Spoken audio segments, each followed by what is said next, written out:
আসসালামু আলাইকুম, কেমন আছো তোমরা? আবারও চলে আসলাম অবৈধ বপন গল্প পার্ট 10 নিয়ে। তো শুরু করা যাক। মাইশা, মারুফ, তুমি বললে এই কথা, চোখের কোণে ইতিমধ্যে পানি চলে আসলো। 2 বছর আগেও তুমি আমাকে আসার জন্য কত আবদার করতে, আর এখন তুমি আমাকে চলে যেতে বলছো। মারুফ: আমি বলছি। কেন বলছি জানো? কারণ এখন আমরা আর ছোট নেই।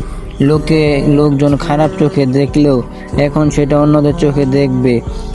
তাই বলছি, চলে যাও আমার রুম থেকে। আর তুমি আমার রুমে আসলেও কেউ সেটা দেখেনি নাকি?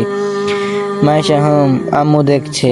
মারুফ আম্মুকে ডাকতে শুরু করলো। আম্মু? কিরে বাবা, এমন ভাবে ডাকছিস কেন?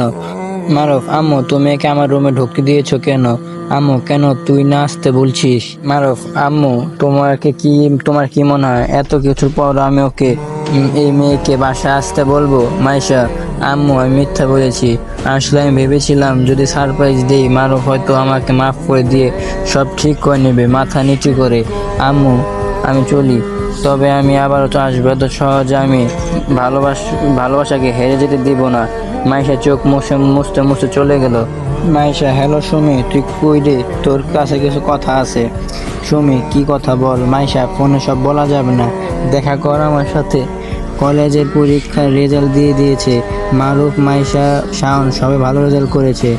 এখন পালা ভার্সিটিতে ভর্তি হবার। মারুফদের বাসা থেকে ভার্সিটি বেশি দূরে না।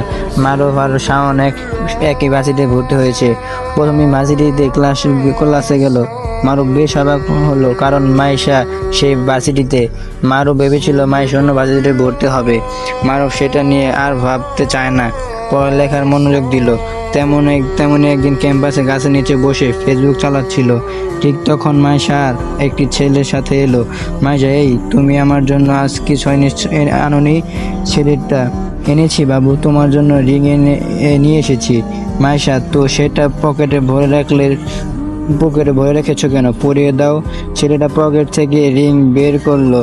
মারুফ এক নজর সেই দিকে তাকিয়ে আবার ফোন টিপতে লাগলো। মাইশা ভেবেছিল এটা দেখে মারুফ এসে নানান কথা বলবে, কারণ এর আগে এমন অনেক হয়েছে, তাদের ব্রেকআপ হয়েছে। তখন মাইশা ছেলেদের সাথে মিশতো, কথা বলতো। মারুফ সেটা সহ্য করতে না পেরে এসে সব ঠিক করে নিত। মাইশা এবারও সেটাই ভেবেছিল, কিন্তু মারুফ কোনো রেসপন্স নেই। মাইশা সেখান থেকে এসে মারুফের সামনে দাঁড়ালো। এখনো মারুফ কোনো রেসপন্স নেই। মাইশা: কি ব্যাপার মারুফ, তুমি আজ কিছুই বললে না কেন?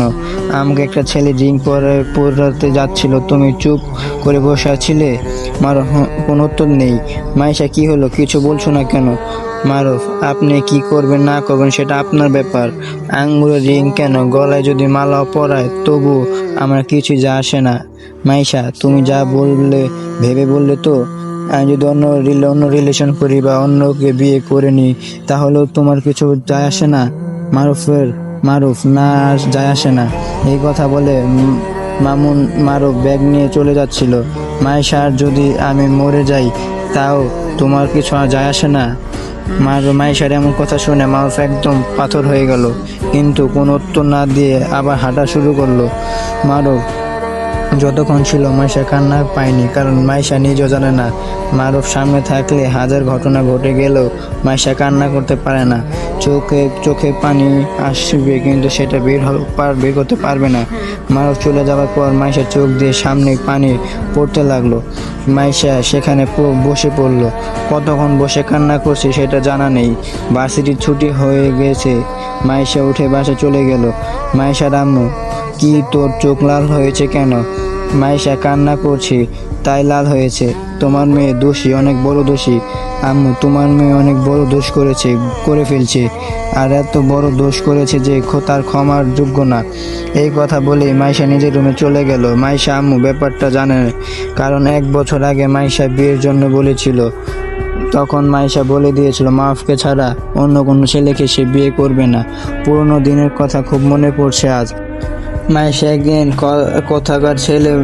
কথার ছলে মারুফকে বলেছিল, আমি যদি মরে যাই তুমি কিন্তু অন্য প্রেম করবে না।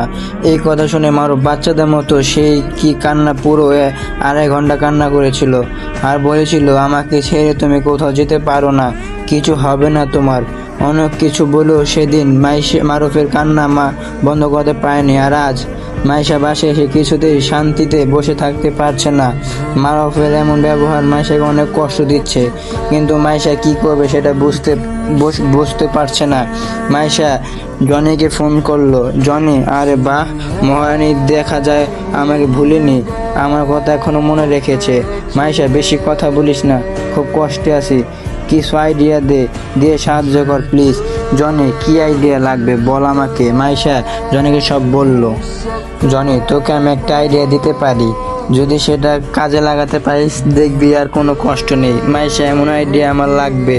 জনি, তাহলে তুই মারুফকে ভুলে নতুন একটা রিলেশন শুরু কর। মাইশা, জনি তোর মাথা ঠিক আছে নাকি? আমি মারুফকে ভুলতে পারবো না। জনি, আরে আমি সেটা বলিনি, আমি বলছি কিছুদিনের জন্য মারুফকে ভুলে যাবি, নতুন একটা রিলেশন শুরু করবি, দেখবি কিছুদিন পর মারুফ নিজেই তোর কাছে ফিরে এসেছে, তখন তোর মারুফ তোর হয়ে যাবে। মাইশা, তুই যে আইডিয়া দিলি সেটা কাজে লাগবে তো নাকি? জনি, 100% লাগবে। মাইশা, আর যদি কাজে না হয় তাহলে কি হবে? জনি, যার সাথে রিলেশন করবি তার সাথে কন্টিনিউ করে যাবি। মাইশা, আচ্ছা আমাকে একটু ভাবতে হবে, আমি পরে তোকে সব জানাচ্ছি। তো গাইস, আজকে পার্ট এই পর্যন্তই। আর সরি প্রতিদিন গল্প দিতে পারছি না, নেক্সট পার্ট আগামীকাল চলে আসবে, সবাই ওয়েট করো।